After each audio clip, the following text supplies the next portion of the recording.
President Maithripala Sirisena announced today that he will sign required orders to execute capital punishment for convicted drug traffickers who carry out large-scale drug smuggling operations even while in detention. The opening ceremony of the Matata Erehiwa Parcel in Javayak program under the National Drugs Prevention Program, which is in implementation under the guidance of the President, was held at the Gatambe grounds in Kandy today. Under the program, a circular was issued to school principals on the prevention of drugs in schools. It is mandatory that a drugs prevention committee is appointed at every school before the end of the year. I made the proposal to the Cabinet of Ministers yesterday. It may spark a debate, me being a Buddhist, but it is the President who has to sign the order to hand down the death penalty to those who have been sentenced to death. I do not think I will be committing a crime when I create a better tomorrow for the children and the entire society. Last evening, I told the Ministry of Justice that I will sign the order to execute the death penalty on those who are serving death sentences for drug-related offences and still continue to be involved in large-scale drug trafficking.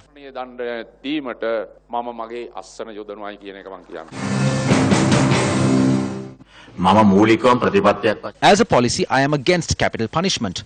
About 2 to 3 days ago, drugs worth 1.52 billion rupees was seized and he was bringing them down to the country while in prison. So a decision has to be taken on such people. The President said 19 large-scale drug racketeers have been identified and that these 19 should be hanged. He also suggested to use the military to curtail this. The President asked for the list and he would sign the order to hang them.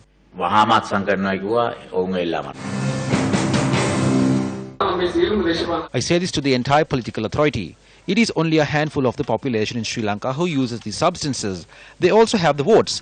The father would never want his son to use these substances either. So even his vote would go to the person who is trying to put an end to this. If you do the math, it is clear that it is those who take such good measures for the nation who gain popularity.